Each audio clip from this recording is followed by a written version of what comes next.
বাইরে তখন টুপটাপ বৃষ্টি পড়ছে। জানালার পাশে এসে দাঁড়াতেই এক ঝলক ভেজা মাটির গন্ধ এসে ছুঁয়ে গেল মনটাকে। ঠিক তখনই চোখ পড়ল শ্বশুরবাড়ির বাগানের ওই সবুজ কলা পাতাগুলোর দিকে। বৃষ্টির জলে ধুয়ে পাতাগুলো যেন আরও সতেজ, আরও মায়াবী লাগছিল। আর ঠিক সেই মুহূর্তে মনটা কেমন যেন এক ঝটকায় হারিয়ে গেল অনেকগুলো বছর পিছনে।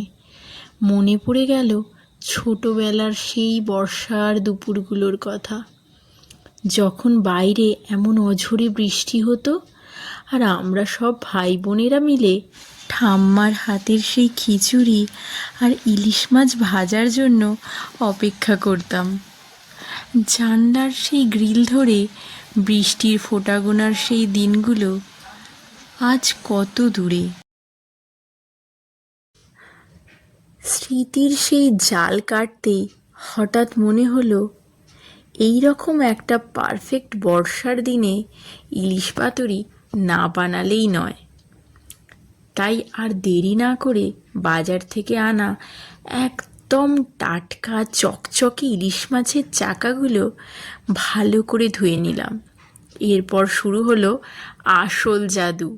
ঝাঁঝালো সর্ষে বাটা, পোস্ত, টক দই আর কাঁচা লঙ্কার সেই চেনা মশলাটা যখন মাছের গায়ে মাখাচ্ছিলাম না, সত্যি বলছি গন্ধে তখনই অর্ধেক খিদে পেয়ে যাচ্ছিল। এর সাথে যোগ করলাম মনের সবটুকু ভালোবাসা আর খাঁটি সর্ষের তেল। আজ এই চিরাচরিত রেসিপিতে আমি একটা ছোট্ট টুইস্ট দিয়েছি। পাতুরির সুগন্ধটাকে একদম অন্য মাত্রায় নিয়ে যাওয়ার জন্য ওপর থেকে ছড়িয়ে দিলাম সামান্য গন্ধরাজ লেবুর খোসার কুচি, যেটাকে আমরা অনেকে জেস্ট বলেও চিনি। গন্ধরাজ আর সর্ষের এই কম্বিনেশনটা যে কি দারুণ, তা একবার না বানালে বিশ্বাস করবেন না। তারপর মাছটাকে কলা পাতাতে মুড়ে সুতো দিয়ে আলতো করে বেঁধে দিলাম।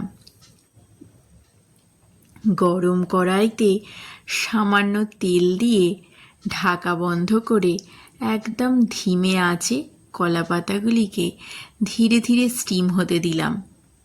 রান্নাঘরের কোণে কোণে তখন একটা চেনা সুবাস ছড়াতে শুরু করে দিয়েছে।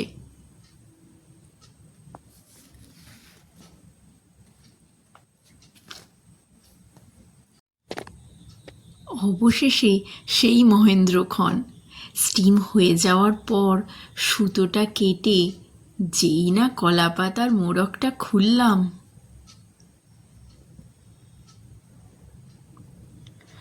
উফ, সর্ষের সেই ঝাঁঝ, ইলিশের নিজস্ব তেল আর গন্ধরাজ লেবুর সেই রাজকীয় সুগন্ধ একসাথে মিশে যে অপূর্ব একটা পরিবেশ তৈরি করলো, তা সত্যি কোনো ভাষায় বা শব্দে বোঝানো সম্ভব নয়। গরম ভাতের সাথে এই এক টুকরো পাতুরি থাকলে আর কিচ্ছু চাই না।